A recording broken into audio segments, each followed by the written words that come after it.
Day. Support for Australia Day on its traditional date, January 26, has surged significantly, especially among young people. A recent poll revealing 69% of Australians now favour this date. 69%. That's up 6 percentage points from last year. Notably, support among 18 to 24-year-olds has risen from 42 to 52%. That's up 10%. 86% of respondents expressed pride in their nationality and believe in a commendable history.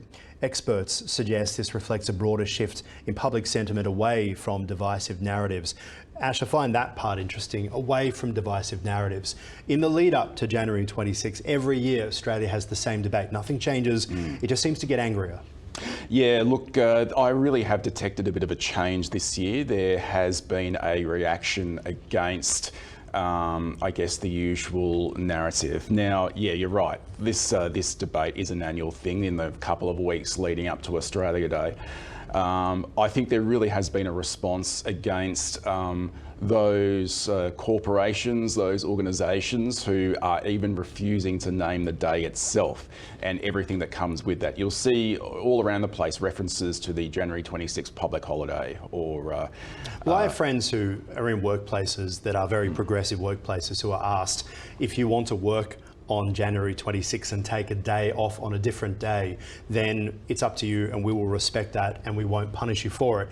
3 people out of 1,000 in that organisation decided to work that day. It feels like something that people over a conversation feel like they have to say there's something wrong with doing it on January 26. I think we can both understand all sides of the argument. For a lot of people in the Aboriginal community, is a really difficult day. What it has moved away from, though, which I think is what I'm a bit worried about, is it no longer feels like a debate about the date. It feels like a debate about Australia even being a nation. Yeah, look, I think there are many who engage in this debate who would not be happy with any day at all, and essentially just want to, well, as was said a couple of years ago, out the front of Parliament House in Melbourne, to burn the place down. There is a certain element of, I guess, essentially the radical left who look, they know that they can't actually, literally destroy the Australian nation, but they'll have a really good time, trying to achieve that aim. We think about New Zealand that have a far better governmental relationship with Maoris than what you would say that Australia does with its Indigenous population, or what we're told. We have had the Closing the Gap, obviously, which continually fails to meet its targets. But there was a vote in 2016 in New Zealand to change the flag, the Kiwi flag, which is the Union Jack up the top left and then 4 red and white stars on the right. Very similar to the Australian flag as well. Yet nearly 60% voted to keep the current flag, and there was no conversation about race, being a racist country as a result.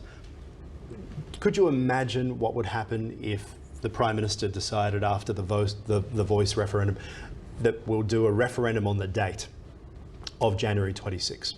Well, for him it would be sheer madness, but the outcome, I think, would be pretty close to what the Voice vote delivered. But it would also, more importantly, really pick at that scab again in terms of... He moved on very quickly, didn't he, Albanese, from that? Yeah, he did, but actually did a lot of damage that we really didn't need to do in terms of this issue more broadly. I thought it was really sad. I thought that on the night of the vote, I received a text message from someone in the Indigenous community who I interviewed many years prior, who was begging. He'd obviously sent the same message to everybody in his phone book, begging because the feeling of loss was so strong. And given that the polls for quite a long time had said this isn't going to get over the line, it felt really sad that the government carried on with something that would make people have this emotional rejection feeling, I would imagine. And while there's no sense of rejection, certainly how I feel, it's sad that this led to that. Well, there's sheer bloody-mindedness on the part of the government to pursue it in this way. I think if we remember 3 years ago, it was the end of a period of Liberal National Party government. Labor was in power, and Albanese thought he was going to change the country, but and probably was just a little bit too full of self-belief, and that proved to be a disaster. Let's talk about India Day just quickly. Delhi Police issuing traffic advisory ahead of the Republic Day parade. We're not having a parade in Melbourne for Australia Day. I've covered many of them.